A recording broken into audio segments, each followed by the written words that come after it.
성경 말씀 보시겠습니다. 성경 말씀은 신약성경 누가복음 2장 1절부터 14절까지입니다.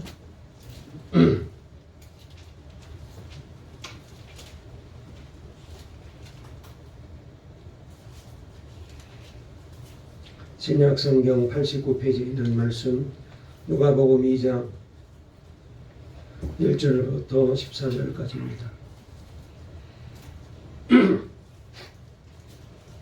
누가복음 2장 1절부터 14절까지 우리 다같이 함께 말씀을 읽겠습니다. 다같이 읽습니다. 시작. 그때 가이사 아구스도가 영을 내려 천하로 다 호적하라 하였으니 이 호적은 구레뇨가 수리아 총독되었을 때 처음 한 것이라. 모든 사람이 호적하러 각각 고향으로 돌아가매 요셉도 다윗의 집 족속이므로 갈릴리 나사렛 동네에서 유대를 향하여 베들레헴이라 하는 다윗의 동네로 그 약혼한 마리아와 함께 호적하러 올라가니 마리아가 이미 잉태하였더라. 거기 있을 그때 해산할 날이 차서 첫 아들을 낳아 강보에 싸서 구유에 누우였으니 이는 여관이 있을 곳이 없음이러라. 그 지역의 목자들이 밤에 밖에서 자기 양 떼를 지키더니 주의 사자가 곁에 서고 주의 영광이 그들을 두루 비치매 크게 무서워하는지라. 전사가 이르되 무서워하지 말라. 보라, 내가 온 백성에게 미칠 큰 기쁨의 좋은 소식을 너에게 전하노라. 오늘 다윗의 동네에 너희를 위하여 구주가 나섰으니 곧 그리스도 주시니라. 너희가 가서 강보에 쌓여 구유에 누워있는 아기를 보리니 이것이 너에게 표적이니라 하더니 호련히 수많은 천군이 그 천사와 함께 하나님을 찬송하여 이르되 지극히 높은 곳에서는 하나님께 영광이요 땅에서는 하나님이 기뻐하시는 사람들 중에 평화로다 하니라. 아멘. 할렐루야. 성탄의 기쁨이 우리 모두에게 임하시기를 바랍니다.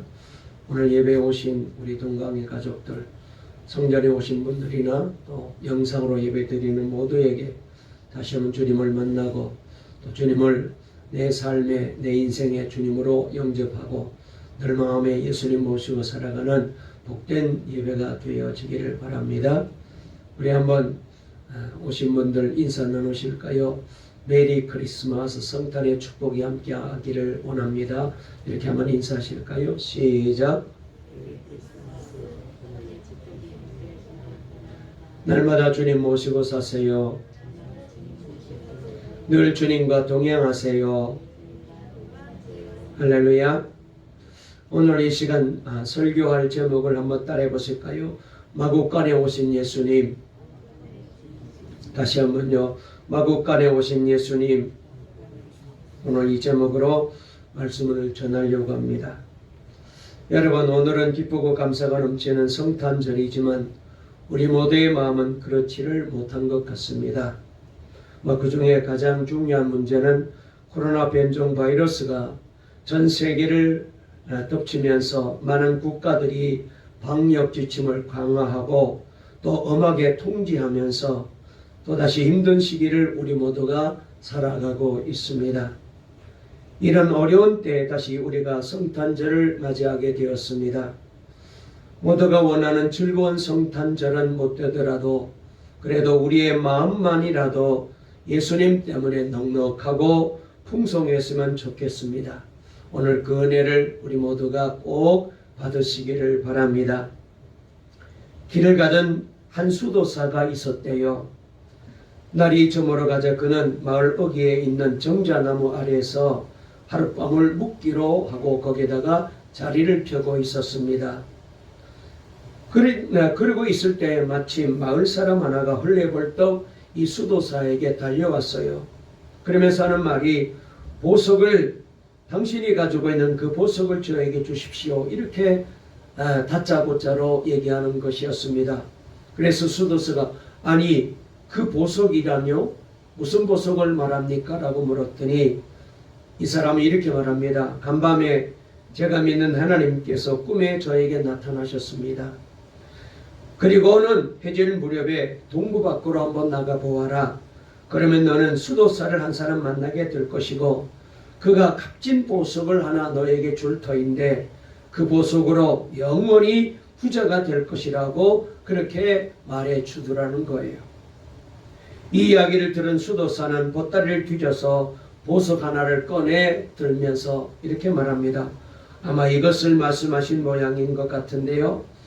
내가 며칠 전에 길을 걷다가 오솔길에서 이걸 내가 주었는데 당신이 그렇게 원하신다면 가져가도 좋습니다. 라면서 그 보석을 건네주는 것이었습니다. 그런데 보석을 받아본 이 사람은 눈이 휘둥그레졌어요. 왜냐하면 수도사가 건네준 보석은 평생 보지 못했던 가장 아름답고 빛나는 커다란 다이아몬드 보석이었기 때문입니다.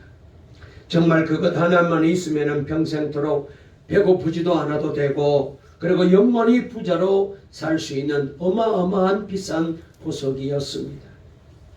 떨리는 마음으로 그 다이아몬드를 받아가지고 온 그는 어쩐 일인지 밤새도록 행복하게 자야 될 텐데 한잠도 잠을 잘 수가 없었대요. 왜냐하면 이토록 값비싼 보석을 누가 알고 훔쳐가면 어떻게 하나, 또 누가 이 보석을 빼앗으려고 나를 죽이면 어떻게 하나, 우리 가족을 해코지하면 어떻게 하나, 이런 고민 저런 고민으로 이리 뒤척 저리 뒤척거리면서 도저히 잠을 이룰 수가 없었다는 것입니다. 다음날 새벽 쳤다고 우는 소리가 들려오자 그는 그 다이아몬드를 챙겨 들고서 동구 밖 정자나무로 달려갔습니다. 아직도 자고 있는 그 수도사를 깨웠습니다. 놀랍게도 그는 수도사에게 그 값비싼 다이아몬드를 되돌려 줍니다. 그러면서 이렇게 말했습니다. 어젯밤 저는 이 다이아몬드 보석 때문에 한잠도 자지를 못했습니다. 그러면서 곰곰이 제게 필요한 것이 무엇인지를 생각해보고 알게 되었습니다. 저에게는 다이아몬드가 필요한 것이 아니었습니다. 그보다 더 좋고 중요한 것이 있다는 것을 알게 되었지요. 그것은 바로 당신의 마음입니다. 이토록 귀한 다이아몬드를 생전 처음 보는 나에게 서슴없이 내어줄 수 있는 당신의 그 넉넉하고 부유한 마음을 저에게도 주세요 라고 말했다는 거예요. 여러분, 오늘은 우리 구주 예수님이 태어나신 날입니다. 오늘 우리의 주변은 마치 예수님이 태어나신 때처럼 여전히 시끄럽고 복잡하고 그리고 소란하기가 이를 데가 없습니다. 그럼에도 불구하고 오늘 이 성탄절이 기쁘고 감사한 것은 오늘 이 날이 되어지기를 바랍니다. 예수가 오심을 통해서 세상은 달라지게 되었고 세상에서 가난하고 힘들게 살던 사람들이 예수님을 통해서 누구보다도 행복하고 모든 죄인들이 풍성하고 놀라운 구원의 은혜가 넘치는 기쁨의 삶을 살 수 있게 되었습니다. 그래서 예수님은 세상 모든 인류의 보배가 되십니다. 이제 우리는 세상에서 가장 값비싼 보석을 손에 가진 풍성한 축복받은 하나님의 백성들이 되었습니다. 오늘 이 성탄절을 맞이하여서 그러므로 동강의 모든 성도들이 이 귀한 보배를 나의 주님으로 모시고 날마다 주와 함께 행복하게 살아가시기를 바랍니다. 여러분, 오늘 우리에게 성탄절의 기쁨이 사라진 이유는 성탄의 주인공이신 예수님이 2000년 전에 예수님이지 지금 나와는 별로 상관이 없다라는 생각을 가지고 있습니다. 예수님이 태어나셨을 때 그 아기 예수님이시지 지금 나에게 그분이 무슨 상관이 있나 이런 생각을 가지고 있기 때문에 여러분, 예수님이 태어났지만 성탄의 기쁨을 우리가 맞이했지만은 기뻐하지 못하고 여전히 우리는 불안하고 그리고 염려하고 걱정하며 살아가고 있습니다.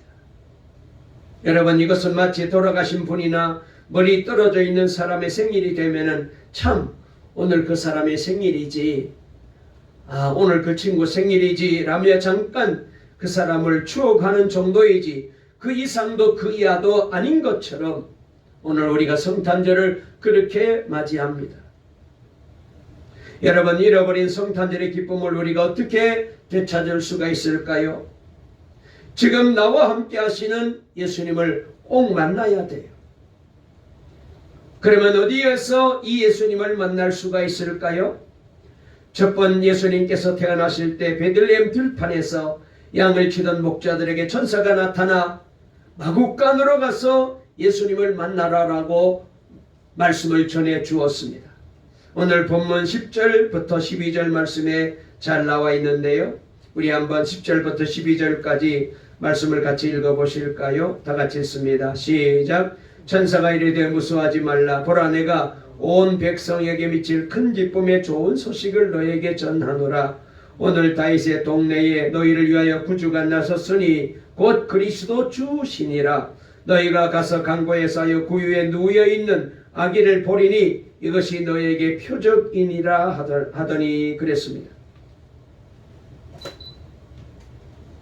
예수님께서는 짐승들이 먹고 자는 마구간에서 온 세상의 구주로 이 세상에 태어나신 것입니다. 이것이 바로 첫 번 크리스마스의 메시지입니다. 그러므로 지금 우리도 예수님을 만나기 위하여 마구간으로 가야 됩니다. 그러면 지금 예수님이 계신 마구간이 어디입니까? 그것은 바로 우리의 마음이라고 말할 수 있습니다. 그런데 우리의 마음이 너무나 추하고 더럽습니다. 예수님이 태어나신 마구간도 더러웠지만은 그러나 오늘 주님을 모시기를 원하는 우리의 마음은 더 추하고 더럽습니다. 온갖 욕심이 있습니다. 시기가 있고 질투가 있고요. 그리고 세상의 정욕으로 가득하여 그래서 우리 마음에 예수님이 들어오실 만한 자리가 빈 공간이 없는 거예요. 예레미야 기자는 17장 9절에서 만물보다 거짓되고 심히 부패한 것은 사람의 마음이라 누가 능히 이를 알리오마는 이라고 말했습니다. 성경이 말씀하는 것처럼 우리의 마음이 마구간보다도 더 더럽습니다. 그러니 누구를 우리 마음에 들어오시게 할 수가 있겠습니까? 여러분, 예수님을 정말 영접한 사람은요, 마음이 달라요. 마음이 마구간보다 더 더러웠는데 그런데 예수님을 만나고 예수님을 내 마음에 모시게 되면 그때부터 주님이 계시는 성전이 되는 거예요. 마치 마구간이 예수님이 태어나시고 난 다음에 온 세상 사람들의 성지순례하는 중요한 장소가 되었습니다. 거기 가서 입을 맞추고 무릎을 꿇고 기도하고 성지순례 갔을 때 가서 봤더니 수많은 순례객들이 거기 가서 그렇게 좋아하고 행복해하는 거예요. 여러분, 마구간이 뭐 그렇게 좋은 곳입니까? 그렇게 거기에다가 입을 맞출 만한 깨끗한 곳입니까? 절대로 아니죠. 예수님이 태어났기 때문에 성전이 된 거예요. 여러분, 그러듯이 우리의 마구간도, 마음의 이 마구간도 예수님이 우리에게 들어오시게 되면은 성전이 됩니다. 그래서 삶이 달라지고 인생이 달라지고 그리고 말이 달라지고 표정이 달라지고 생각이 달라지게 되고 인생의 목표가 달라지게 됩니다. 그래서 바울 사도는 예수님을 영접한 빌립보 교인들에게 말씀하셨습니다. 빌립보 2장 2절부터 4절에 보니까 마음을 같이하여 같은 사랑을 가지고 뜻을 합하며 한 마음을 품어 아무 일에든지 다툼이나 허용으로 하지 말고 오직 겸손한 마음으로 각각 자기보다 남을 낮게 여기고 각각 자기 일을 돌볼 뿐더러 또한 각각 다른 사람들의 일을 돌보아 나의 기쁨을 충만하게 하라 그랬어요. 예수님을 모신 마음은 달라요. 겸손한 마음입니다. 자기보다 다른 사람을 더 낮게 여기는 거예요. 다툼이 없습니다. 허용이 없어요. 우리가 근본적으로 이기적이고 욕심덩어리잖아요. 어떻게 이렇게 살 수 있단 말입니까? 사도 바울이 거기에 대해서 분명하게 우리에게 답을 주고 있는데 빌립보 2장 5절에 너희 안에 이 마음을 품으라 곧 그리스도 예수의 마음이니 라고 말했습니다. 다시 말해서 예수님을 영접한 사람은 예수님의 마음을 품고 사는 사람이라는 거예요. 이렇게 예수님의 마음을 갖게 되면 사람이 달라지고 그리고 삶이 달라지고 인생이 달라지죠. 예수님의 마음은 어떤 마음인지 빌립보서 2장 6절부터 8절에 이렇게 말씀하십니다. 그는 근본 하나님의 본체시나 하나님과 동등됨을 취할 것으로 여기지 아니하시고 오히려 자기를 비워 종의 형체를 가지사 사람들과 같이 되셨고 사람의 모양으로 나타나사 자기를 낮추시고 죽기까지 복종하셨으니 곧 십자가에 죽으심이라 라고 했습니다. 여기에 최초로 성경에서 하나님이 사람이 되셨다라는 언급이 소개되고 있습니다. 사도 바울은 예수님이 하나님이시지만 자기를 낮추어 사람이 되셨고 그리고 죽기까지 복종하셨다라고 우리에게 말씀합니다. 그러면서 그 예수님의 마음을 사도 바울도 우리에게 품으라라고 권하고 있어요. 그래서 성도는 이렇게 예수님의 마음을 품게 되면은 겸손해져서 다른 사람을 섬기고 그리고 하나님께 죽기까지 순종하는 그런 귀한 믿음의 사람으로 순종의 사람으로 바뀌어지게 됩니다. 그리고 더 나아가 사도 바울은 이 말씀을 바로 빌립보 교회가 가지고 있는 문제에 적용하고 있는 것을 보게 됩니다. 빌립보 교회에 큰 시험거리가 하나 있었는데요. 교회를 사랑하고 열심히 봉사하는 두 여성도가 사이가 좋지 않는 거예요. 그 사람들이 바로 유어디오라는 여성도와 순두계라는 여성도였습니다. 이것이 빌립보 교회의 큰 근심거리였고 사도 바울에게까지 이 사실이 알려지게 되었습니다. 이 문제로 사도 바울이 그 두 여성도의 이름까지 언급하면서 권면합니다. 빌립보 4장 2절에 보니까 내가 유오디아를 권하고 순두계를 권하노니 주 안에서 같은 마음을 품으라. 이것이 예수님을 믿는 성도의 삶이라는 거예요. 오늘 저와 여러분도 예수님 모시고 우리도 예수님의 마음을 꼭 닮아서 우리도 이렇게 마음이 하나가 되고 뜻이 하나가 되어서 그래서 겸손한 마음으로 주님을 잘 섬기고 사람들을 섬기고 교회를 섬기고 사명을 감당하는 그런 성도가 꼭 되었으면 좋겠습니다. 그렇습니다. 성탄절이 기쁜 사람은 그 비밀이 마음에 있습니다.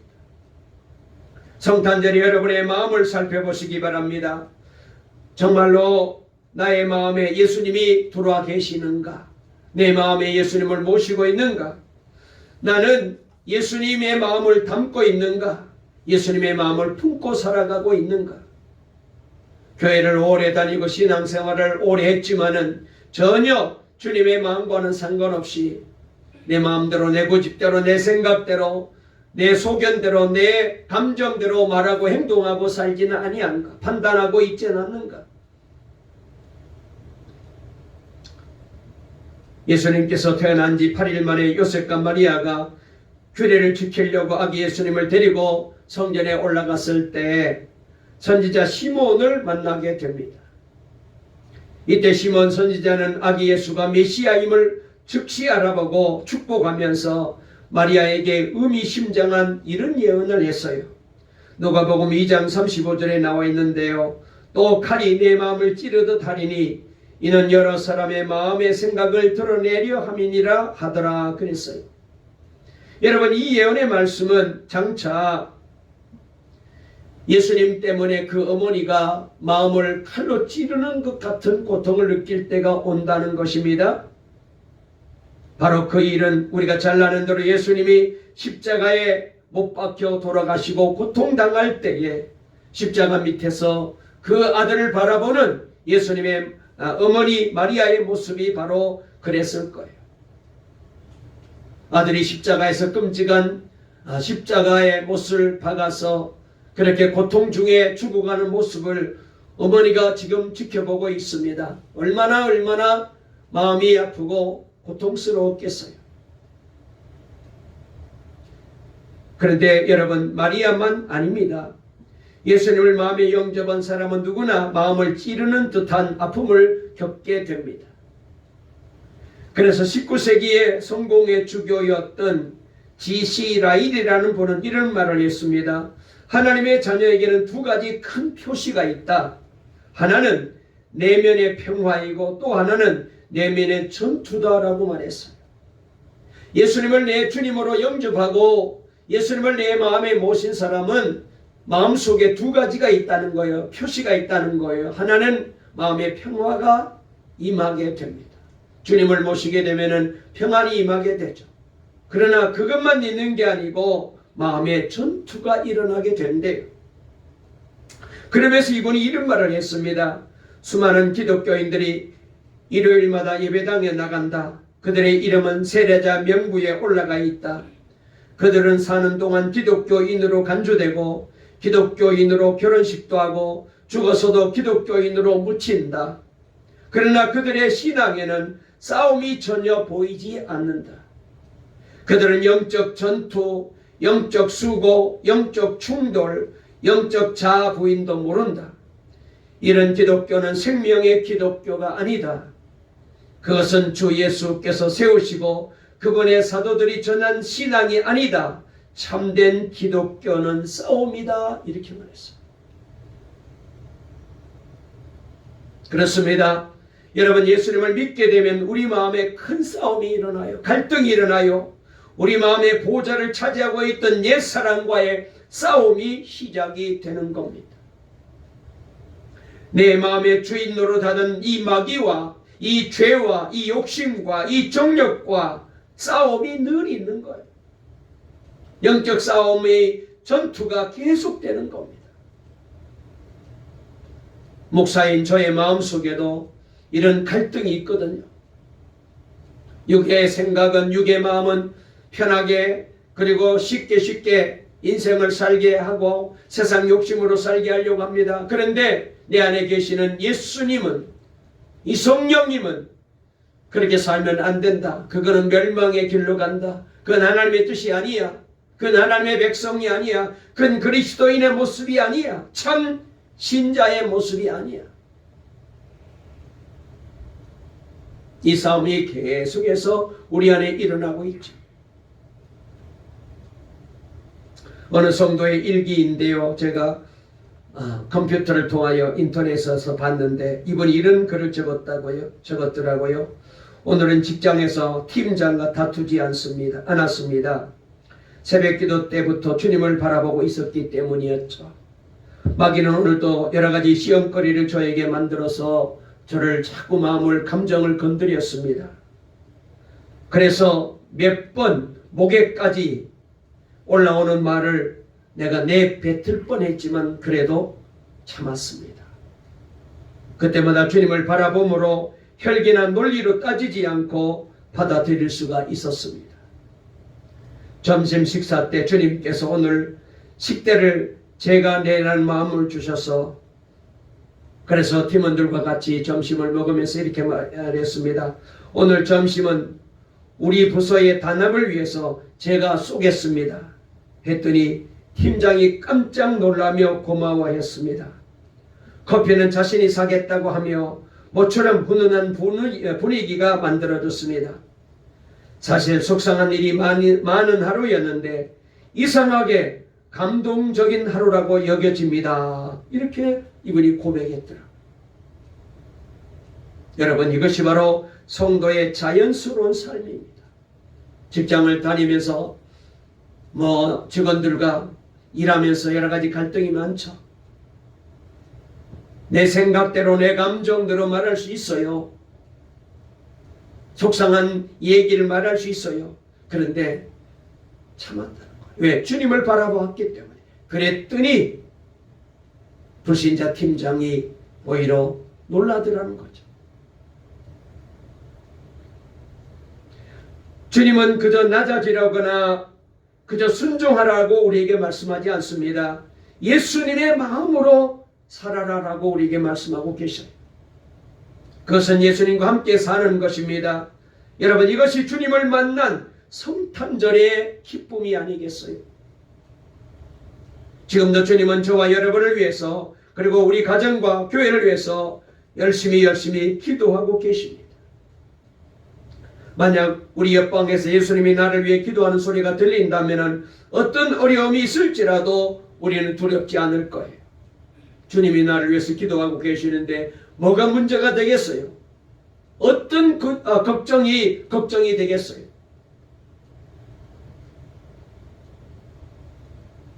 주 예수님께서 지금 내 안에서 나를 위하여 기도하고 계십니다. 그래서 사도 바울은 이 점에 대해서 우리에게 분명히 말씀하셨습니다. 로마서 8장 26절에 이와 같이 성령도 우리의 연약함을 도우시나니 우리는 마땅히 기도할 바를 알지 못하나 오직 성령이 말할 수 없는 탄식으로 우리를 위하여 친히 간구하시느니라. 그래서 여러분, 정말로 이 말씀이 믿어집니까? 그냥 지식적으로 이 말씀을 알고 있지만 마시고 이 말씀이 여러분의 마음속에 믿어져야 돼요. 만약 이 말씀이 믿어지고 확신이 있다면 뭐가 두렵겠어요? 주님이 지금 내 안에서 나를 위해서 기도하고 계신다는데, 여러분, 그 주님이 내게 필요한 것이 무엇인지, 내게 지금 원하는 게 뭔지, 나를 위해서 뭘 기도해야 될지, 나보다도 나를 더 잘 아시는 그 주님께서 지금 나를 위해서 기도하시고 계신다면 뭐가 두렵겠어요? 저는 목사로서 40년 가까이 이 동강교회만 섬기고 지금까지 다녔어요. 일반 성도들은 다른 교회로 갈 수 있죠. 그래서 우리 교회 다니다가 많은 분들이 교회를 떠났습니다만 저는 가고 싶다고 마음대로 갈 수가 없습니다. 그래서 저는 이 교회를 예수님을 만나는 교회로 만들어야 되겠다라는 생각을 가지고 지금까지 목회했어요. 교인들이 예배 와서 예배 드릴 때에 예수님을 느낄 수 있는 그런 예배가 되도록 해야 되겠다. 누구든지 성전에 와서 예배 드리면서 주님을 만나고 주의 말씀을 들으면서 예배를 통하여 기도하면서 찬송하면서 성령의 감동하심, 성령의 임재하심을 체험하게 만들자. 이게 저의 소원이고 저의 목회의 가장 중요한 문제입니다. 그래서 오늘 또 이 예배를 통해서 주님 앞에 엎드려 기도했습니다. 주님, 성탄절이라서 정말로 예년 같아서는 모두가 함께 나와서 즐겁게 찬양도 하고 또 아이들이 특별 순서도 하고 예배 끝난 다음에 우리 모두가 함께 기쁘게 인사도 나누고 그 다음에 떡국을 끓여서 함께 나누면서 성탄의 즐거움을 나눌 터인데 지금 그렇게 되지 못하였잖아요. 그래서 날씨도 춥지만은 오늘 또 많은 분들이 아마 영상으로 예배 드리고 계시는 줄로 압니다. 아무튼 영상으로 예배 드리든지 성전에 오셔서 예배 드리든지 여러분, 저는 오늘 또 기도합니다. 오늘 이 예배를 통하여 예배에 오신 모든 분들이 예수님을 만나고 예수님을 느끼고 주님의 음성을 들을 수 있게 해주세요. 주님을 만나는 기쁨을 체험하게 해주세요. 예배 마치고 성전을 나가면서 오늘 주님을 만났다, 주님을 모시고 나는 이 시간 이제 세상으로 향하여 나간다, 그런 고백이 있을 수 있다면 이것처럼 귀한 일이 없죠. 이것처럼 감사한 일이 없죠. 이것처럼 기쁜 일이 없죠. 여러분, 우리가 예배를 통하여 돈을 많이 벌 수 있어서 기쁠까요? 우리가 이 예배를 통하여 높은 학위를 받을 수 있어서 기쁠까요? 여러분, 우리가 이 예배를 통하여 모든 세상 다른 사람들이 부러워하는 권력을 얻어서 기쁠까요? 아닙니다. 주님과 함께하는 기쁨이 최고입니다. 그래서 주님과 친밀히 동행하자고 지금도 말씀드리고 늘 기도하고 있어요. 성탄절을 맞이해서 다시 한번 이 마음이 간절하여서 하나님 앞에 기도했습니다. 여러분, 동강의 모든 성도들에게 다시 한번 우리 주님을 모시고 우리 주님의 마음을 닮고 그래서 날마다 주님 때문에 기뻐하고 행복해지는 우리 모두가 될 수 있기를 주의 이름으로 축원합니다. 이 예배를 마치시고 예수님과 함께 살아가는 새로운 삶이 되어지기를 바랍니다. 세상을 보게 되면 왕이나 독재자나 세상 권력자 주위에는 권력자의 총애를 기다리며 세력을 구하는 사람들이 많이 있잖아요. 내년 3월에 우리나라도 새로운 대통령을 뽑기 위해서 지금 후보자들이 여러 명 나왔습니다. 그 중에서 될성 싶은 가능성이 있는 여야 후보자들 주변에는 사람들이 얼마나 많습니까? 심지어 야당에는 무슨 윤핵관이라는 단어까지 나오면서 그래서 갈등을 일으키고 있는 여러 가지 문제들이 소개되고 있잖아요. 어떻게 하든지 권력자의 눈에 들어서 그 사람의 비율을 잘 맞추어서 저분이 권력을 잡게 되면 나도 좋은 자리, 높은 자리 차지해 보겠다는 그런 마음이 있어요. 그래서 세력과 총회는 정치가 다루는 전부라고 말할 수 있습니다. 그런데요, 예수 믿는 우리 그리스도인 가운데서도 이런 식으로 예수 믿는 사람들이 많이 있어요. 세상 사람들과 마찬가지로 선물과 뇌물을 얻으려고 주님의 환심을 살려고 하는 거예요.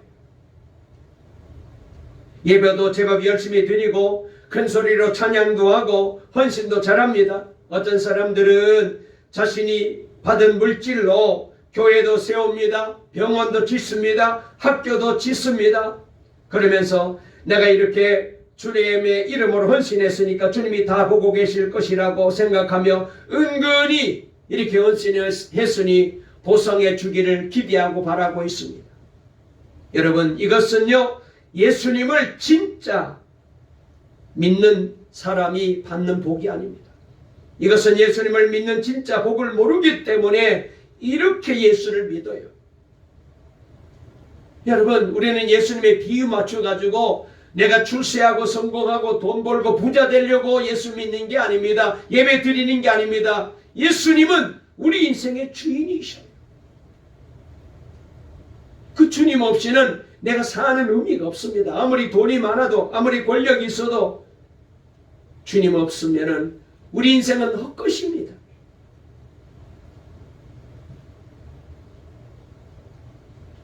내 인생의 주인은 예수님이어야 돼요. 우리 가정의 주인도 예수님이어야 돼요. 캐나다에서 목회하시던 목사님에게 이런 말을 들은 적이 있습니다. 한 번은 어떻게 되어서 집을 좀 한번 사보겠다라는 마음을 가지고 알아보고 있었는데 마침 소개하는 분이 싼 집이 하나 나왔다고 해서 그래서 그 집을 가서 보게 되었는데 거기는 베트남 이민자가 사는 집이었답니다. 그 집은 우리가 안방이라고 부르는 큰 방과 그 다음에 작은 방은 2개가 있고 거기다가 화장실과 거실과 부엌이 하나씩 있는 그런 작은 집이었대요. 그런데 그 집에서 자그마치 13명이나 살고 있더랍니다. 그래서 도대체 어떻게 이런 작은 집에 이렇게 많이 사나? 봤더니 남편과 아내와 그 다음에 남편의 부모님도 초청해서 같이 살고 아내의 부모님도 초청해서 같이 살고 남편의 형제들도 같이 와서 살고 거기에다가 부부의 자녀들과 함께 사는데 13명이나 그 작은 집에서 살고 있더래요. 그리고 그 집의 가장이라고 할 수 있는 남편과 아내 2사람이 작은 방에서 살고 있는데 그러면은 가장 큰 방, 안방에는 누가 살까요? 누가 살 것 같아요? 혹시라도 남편의 부모님이 살까요? 아내의 부모님이 살까요? 자녀들이 거기에 살까요? 여러분, 놀랍게도요, 이 13명이 사는 그 작은 집에서 가장 귀하고 큰 안방에는 그들이 섬기는 신을 모셔놓았다.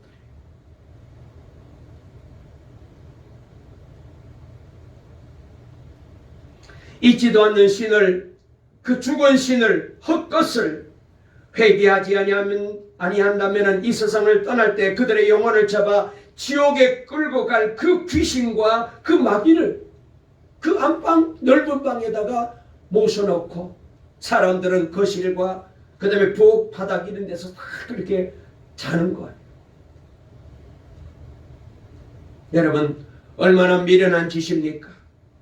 얼마나 한심하게 보입니까? 여러분, 우리는 내 마음의 가장 귀한 자리에, 내 인생의 주인의 자리에 사람의 영혼을 구원하실 예수님을, 나를 인도하시는 성령님을 모셔야 돼요. 보세요. 우상을 섬기는 자들도 그 신에게 안방을 내주기 위해서 그 좁은 집에서 안방을 포기하는 것이 얼마나 어려운 일입니까? 그런데도 자기들이 섬기는 그 신에다가 안방을 내준 거예요.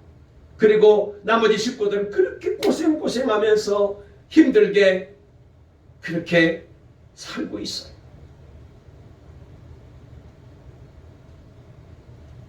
여러분, 저와 여러분도 혹시라도 내 마음의 가장 귀한 자리에다가 혹시 나를 신처럼 모셔놓고 있지는 않습니까? 물질을 거기다가 모셔놓고 있지는 않아요? 우상을 섬기는 사람들도 이 귀한 자리를, 자기들이 섬기는 신을 모시기 위해서는 자기는 불편한 것 그냥 감내해야 돼요. 그 귀한 자리를 자기는 포기해야 돼요. 저렇게 멸망받을 사람들도 저렇게 우상을 섬기며 사는데, 우리는 참신 하나님을 믿는 사람들이잖아요. 오늘 이 시간 이 예배를 통하여 다시 한번 우리 동강의 모든 성도들의 가정에 꼭 주님을 모시고, 여러분의 마음속에 주님을 모시고, 내 인생의 가장 중요한 자리, 가장 귀한 자리에 내가 들어가 있지 말고 예수님 모시고 날마다 주의 인도하심 따라 믿음으로 살아가는 우리 모두가 될 수 있기를 바랍니다. 시인 이상화님이 쓴 빼앗긴 들에도 봄은 오는가라는 유명한 시, 우리 모두가 잘 알잖아요. 이 시는 온 국토와 언어와 주권까지 일본에게 빼앗겨버린 상황에서도 만물이 소생하는 봄이 오듯이 우리 민족에게도 해방의 봄이 온다는 그런 이제 간절한 소원을 담은 그런 시입니다. 저는 오늘 성탄절을 맞이하여 빼앗긴 성탄에도 기쁨은 오는가라고 묻고 싶습니다. 여러분, 우리가 맞이하고 있는 이 성탄의 기쁨은 세상에 빼앗긴 기쁨이잖아요. 보세요. 많은 사람들에게 성탄절은 연인과 데이트하는 날, 그리고 쇼핑하고 가족과 외식하는 날, 아이들은 선물 받는 날, 친구들과 술 마시고 여행 가는 날로 변했습니다. 거기에다가 우리 신앙인들마저 경제적인 어려움과 삶의 고단함으로, 거기에다 기도해도 풀리지 않은 인생의 이 고난으로 성탄절은 맞이했지만 참된 기쁨을 누리지 못하고 있어요. 여러분, 부부 사이에 오래 살다 보면은 설렘이나 사랑한 마음이 식어져서 권태기가 옵니다. 이 권태라는 단어를 사전에 찾아보니까 어떤 호기심이나 기대감이 없이 살아가는 게으름 또는 실증이라고 설명했어요. 요새 제가 이제 우리 사모님으로부터 구박을 많이 받습니다. 제가 싫은가 봐요. 이 권태기가 왔어요. 모든 게 다 보기 싫다고, 뒷꼭지까지 보기 싫다고 그러는 것 같아요.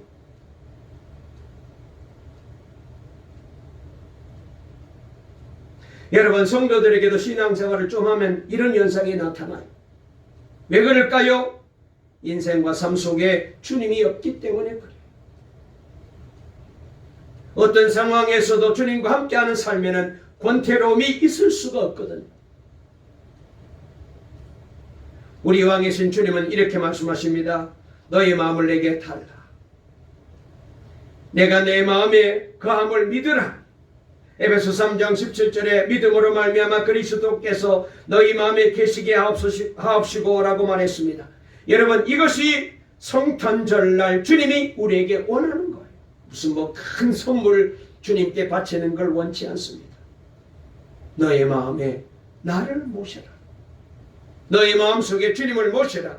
여러분, 이것이 믿어진다면 우리는 더 이상 다른 것은 필요 없습니다. 예수님 보배가 있으면 모든 게 감사하죠. 예수님이 함께 하시는데 돈이 더 필요하겠습니까? 사람들의 평판이 더 필요하겠습니까?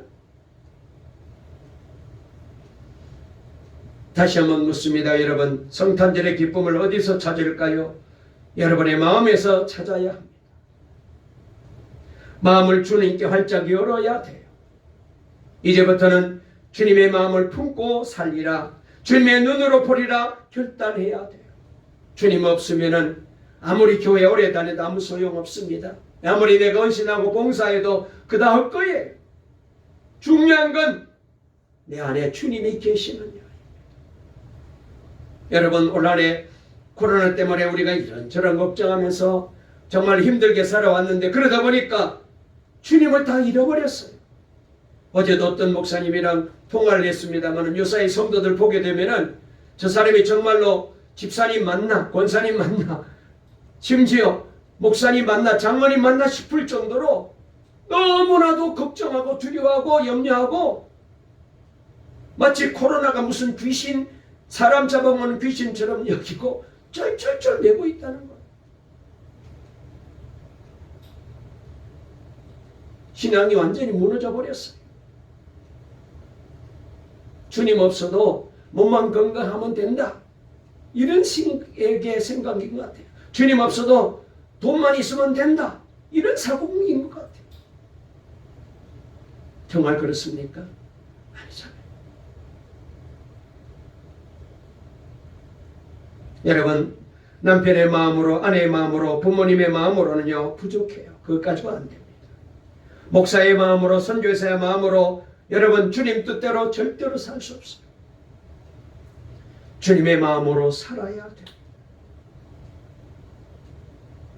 이번 성탄절이 마국간 같은 내 마음에 임하신 주님을 만나는 복된 성탄절이 꼭 되시기를 주의 이름으로 축원합니다. 그래서 주님 모시고 날마다 기뻐하며 행복해하며 날마다 주님과 동행하며 사십시오. 그리하면은 정말로 세상에 그 무엇과도 바꿀 수 없는 보배 예수님을 통하여 우리 날마다 기쁨으로 살아갈 수 있고 주님과 동행하면서 행복한 신앙생활을 이어갈 수 있습니다. 이 귀한 은혜와 축복이 오늘 성탄절을 맞이한 우리 동강의 모든 성도들에게 임하시기를 간절히 주의 이름으로 축원합니다. 축원합니다. 살아계신 하나님 아버지 감사합니다. 오늘 또 저희들을 사랑해 주셔서 이 귀한 성탄절을 우리에게 허락해 주시고 예수님 보배를 내 마음에 주님으로 다시 모시게 도와주시니 감사합니다. 아버지 하나님, 그렇습니다. 정말로 빼앗긴 들에도 봄은 오는 것처럼 아버지 하나님, 많은 사람들이 이 성탄절을 맞이했지만 기뻐하지 못하고 있습니다. 빼앗긴 성탄에도 기쁨은 있을까요? 오늘 우리 주님이 우리에게 다시 한번 말씀하셨습니다. 나를 너희 마음에 모셔라. 주님이 함께하는 인생이어야 그 인생이 참된 인생이고 복된 인생이 될 수 있습니다. 주님 없는 인생은 아무리 성공하고 아무리 출세하고 아무리 잘 살았을지라도 헛것입니다. 아버지 하나님, 우리 동강의 모든 성도님들 마국간에 오신 예수님 모셨더니 그 마국간이 성지가 되고 세계 모든 사람들에게 사랑받는 곳이 된 것처럼 우리 마음속에 예수님 모시고 우리 가정 속에 예수님 모시고 그리하여 예수님과 함께 더불어 행복한 믿음의 삶을 살아가는 동강의 모든 성도들 될 수 있도록 도와주시옵소서. 예수님의 이름으로 기도 올리옵나이다.